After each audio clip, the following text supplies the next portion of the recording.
Neither was the wolf in charge. Panic bubbled up as I spun around, my eyes darting to the den's entrance. I crept toward it, stopping just short when the faint sound of chatter and laughter drifted in from outside. The pack was gathered somewhere close by. I hesitated, the weight of my humiliation from the day before sinking back into my chest. The memory of Wolfgang's words still stung, and I couldn't help but imagine the sneers, the whispers, the quiet gossip waiting for me outside. But curiosity got the better of me. Slowly, I stepped outside. The first thing I saw was the pack gathered in a loose circle, their heads tilted toward the center where Wolfgang's voice carried above the noise. He was calling the pack together, his tone firm and commanding, and I realized what this meant. The youngest pups were to receive their names and mentors. I swallowed hard, the heaviness in my chest growing. I'd already been ranked lower than Cloud, and now 3 more pups would be named, rising above me as well. I felt a pang of something deep. Shame, jealousy, and hopelessness all at once. I didn't belong among them. Not anymore. The urge to slink back to the den overwhelmed me, but my paws stayed rooted. Slowly, I moved to the back of the crowd, keeping to the shadows as much as I could. I didn't want to ruin this moment for the new pups. This was their time to shine, not mine to darken with my presence. Wolfgang called on the youngest pup first, his booming voice carrying across the clearing. The pup bounded forward, full of excitement, and the pack howled in approval as their name and mentor were announced. 2 more followed, each greeted with cheers and nudges of pride from their packmates. I shrank further into the back, my head low as I watched. With every name given, the realization grew heavier. I was now ranked below even these 3. My ears pressed flat against my head as the thought of retreating back to the den tugged at me again. If I pretended I wasn't here, maybe I could escape this moment, just for a little while. But before I could turn, I felt the weight of a gaze on me. I didn't know it yet, but I'd been spotted. Wolfgang's sharp amber eyes scanned the pack as the naming ceremony progressed, his commanding voice ringing clear with each announcement. As he looked over the gathered wolves, his gaze landed on me, slinking in the back, head low, my body pressed against the shadows. I could feel his stare, though I dared not meet it. He saw me clearly, hunched down, trying desperately to disappear. The corners of his mouth curled slightly, not into a smile, but something closer to a sneer. She must not want to ruin the pup's naming ceremony, he thought to himself. Fat chance I'll let that happen. Welcome, pack, Wolfgang called out, his booming voice pulling every eye to him. As you all know, we've already had 1 pup named Cloud who will be mentored by Shade. Now there are 3 more pups who are due their names today. The pack murmured in excitement, the energy in the clearing buzzing as the pups waited anxiously. Wolfgang continued, his tone firm and deliberate. First, we have Sky, he announced. A young, bright gray wolf pup stepped forward, her tail wagging nervously. Sky is cunning, sweet, and full of potential, Wolfgang said, his words clear and sharp. She will be paired with Stone, a strong defender who knows the rules of the pack and can teach her strength and wisdom. The pack howled their approval as Sky darted to her mentor, her eyes wide with excitement as Stone greeted her with a respectful nod. Next, we have Tree, Wolfgang continued, his gaze sweeping over the crowd. A young male pup with a brown and gray pelt stepped forward, his posture proud but humble. Tree is strong, bold, and kind, Wolfgang declared. He will be paired with Lightning, who is swift, strong, and helpful to his pack. Again, the pack howled as Tree joined Lightning, his new mentor standing tall beside him. And finally, we have Wind, Wolfgang said, his voice carrying a subtle edge. A dark gray wolf pup stepped forward, his eyes bright with curiosity. Wind is quick-witted, curious, and can think on his paws. He will be paired with Cave, who holds his ground firmly, is kind, and bold. The cheers for Wind were loud, the energy of the pack swelling as he moved to stand beside Cave, his tail wagging with excitement. But then Wolfgang's voice shifted, growing sharper, colder, cutting through the air like a blade. And finally, He said, his amber eyes locking on me. we have a disgraced pup. My heart stopped. I froze in place, every eye in the pack turning to me as I slowly rose to my feet, panic flooding my chest. My gaze darted around, landing on Wolfgang, who stood tall and unyielding, his expression as sharp as his words. This pup will not be given a name. Wolfgang declared, his voice growing louder, commanding absolute silence. But she is due a chance to prove she won't break this pack further. The murmurs of the pack rose like a wave, their anger simmering just below the surface. I glanced frantically around, my breathing quick and shallow as Wolfgang's words pierced the silence. He scanned the crowd deliberately, his gaze settling on a wolf black as night. Winter. He barked, his voice ringing out. Winter will be this pup's new mentor. A ripple of disbelief swept through the pack. The murmurs turned into near uproar, anger flashing in their eyes, but no one dared speak over Wolfgang. His voice grew even sharper as he silenced them with a growl. Winter knows this pack well. He knows how to keep it safe, and he can teach this disgraceful pup something she'll never forget. My legs trembled as Winter walked forward, his dark figure moving with quiet confidence. His eyes gleamed as he approached Wolfgang and bowed his head deeply, accepting the position without hesitation. I stared at Wolfgang, disbelief and panic etched into my face. His gaze never wavered, his satisfaction clear as the pack reluctantly quieted. Winter's steady presence loomed nearby, and though he didn't speak, his acceptance of the role felt like an inescapable sentence. The pack's discontent hung heavy in the air, but Wolfgang's authority remained unchallenged. This was his decision, and no one would dare to oppose it. The tension in the air was palpable as the wolves shifted to make space for me, their silent obedience to Wolfgang clear despite their uncertainty about his decision. Their respect for him was unwavering, even if some questioned his reasoning. I, however, was more unsure than any of them. My reluctance weighed heavy on my paws as I forced myself to stand and walk toward Wolfgang and Winter, my ears pinned back to block out any snide remarks that might slip through. As I reached them, I stopped and bowed low, my chest nearly brushing the ground. For a moment, there was silence. Tense, expectant silence. Then, a low growl broke the stillness. Does she even deserve this? The voice came from somewhere in the crowd. My body tensed as my head lowered further, not daring to look up. The growl had come from Granite, an older wolf with a light brown coat, streaked with the wisdom and scars of his age. He had lived through countless seasons, seen leaders rise and fall. His standing in the pack allowed him to speak out in ways others couldn't. Wolfgang's sharp gaze turned to Granite, his voice cool and unyielding. Well, go on. Speak your mind. He said, the edge in his tone leaving no room for hesitation. And please explain your reason for the anger you have toward this one. Granite stepped forward, his expression hard but respectful. His voice, though steady, carried the weight of the pack's unspoken frustrations. I'm just wondering if you're making a wise choice here, Wolfgang. After all, that one lost us our hunting grounds. She cost us our leader's reputation, and because of her, our enemies see us as vulnerable. Weak. He snorted, his disdain clear but controlled. Wolfgang listened in silence, his posture unshaken, his eyes locked on Granite's. He didn't flinch or bristle under the older wolf's words. Instead, he waited patiently for Granite to finish, then gave a single nod. Those are reasonable questions. Wolfgang said, his voice steady and sharp. Fair ones, even. I'll give you my response.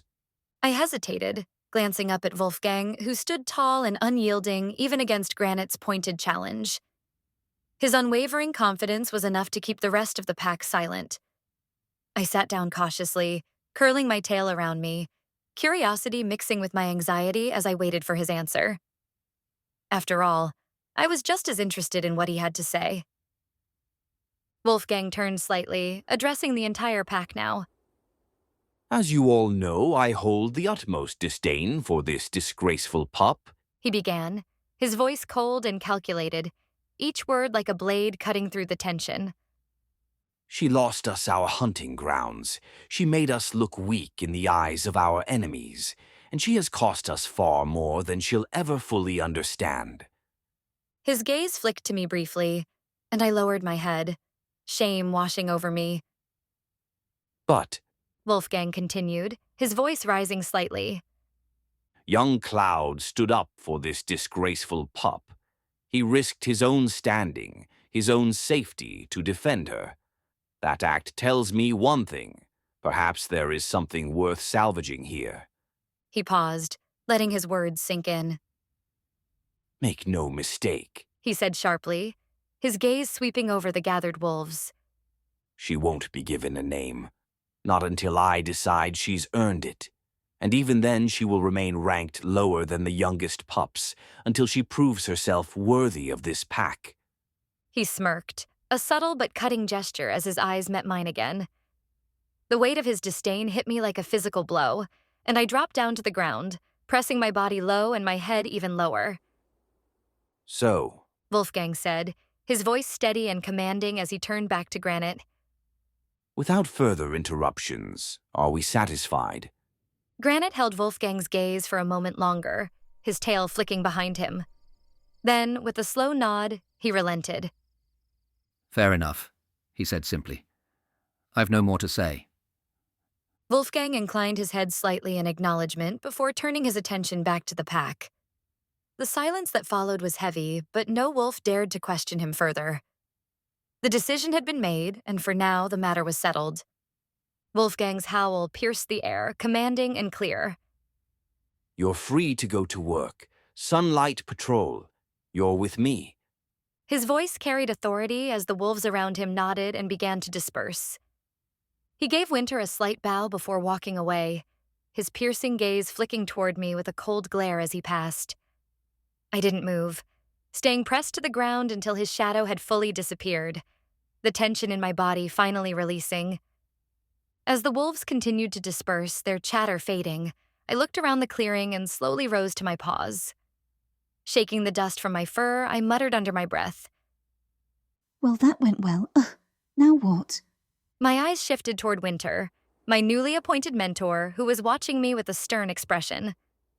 Winter's scowl deepened as he stepped closer. You will tend to gathering bedding, He began, his voice sharp and unyielding. then to the elders. After that, you'll fetch water, hunt for food for the young, the soon to give birth, and the elders. Once that's done, we'll move to scent training, and then His eyes narrowed slightly. we'll see from there. I stared at him listlessly, my tail twitching slightly. So basically, I said quietly. the things I already did around the camp. Winter's eyes narrowed further at my tone, and I quickly dipped my head. Well, I guess I better get started. I muttered, taking a deep breath before turning away to begin my tasks. The day was long, and the weight of each chore pressed on me as I moved from one task to the next. Gathering bedding, assisting the elders, fetching water, all of it blended into a haze of repetitive, thankless work.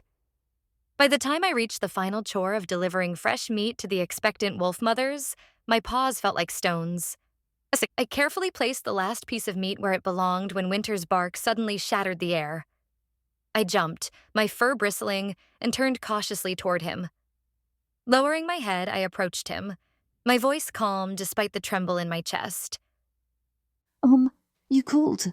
Winter's eyes bore into me, his irritation clear. Yes. He said curtly. Now, let's go. We are late. My head tipped to the side, confusion flickering across my face. What do you mean, late for what?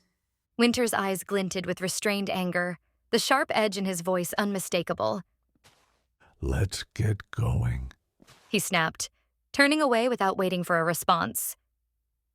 I followed him silently, the weight of his frustration heavy in the air between us. We walked in tense silence until he stopped abruptly, his gaze scanning the clearing ahead.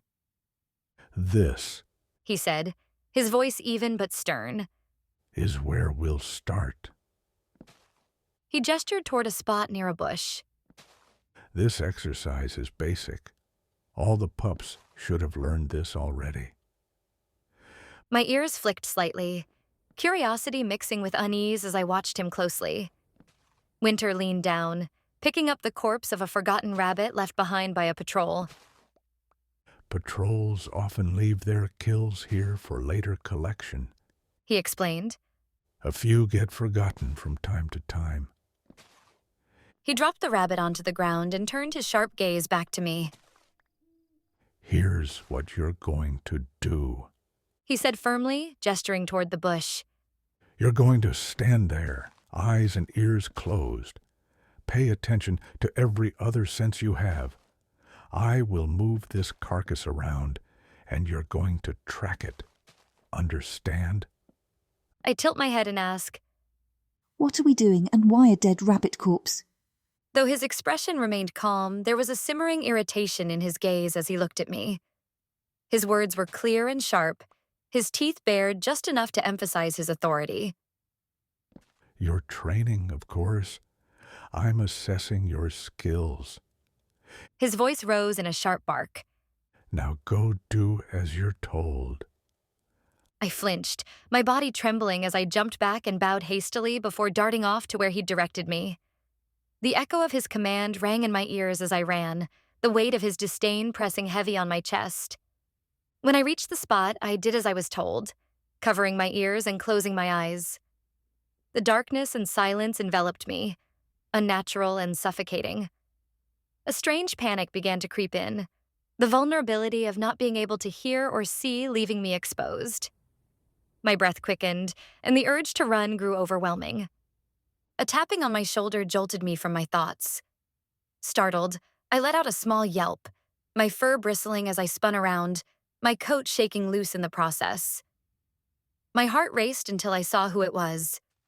Winter. He stood there, his expression as cold and unyielding as ever, though something in his eyes flickered. A moment of restraint or perhaps disappointment.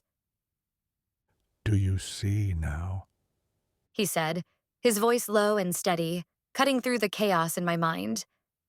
Why are you acting out? You're in training. You need to have your wits about you at all times and remain calm, no matter what. I shouldn't have to remind you of this. The weight of his words sank into me, but his tone held no warmth, no reassurance, only expectation.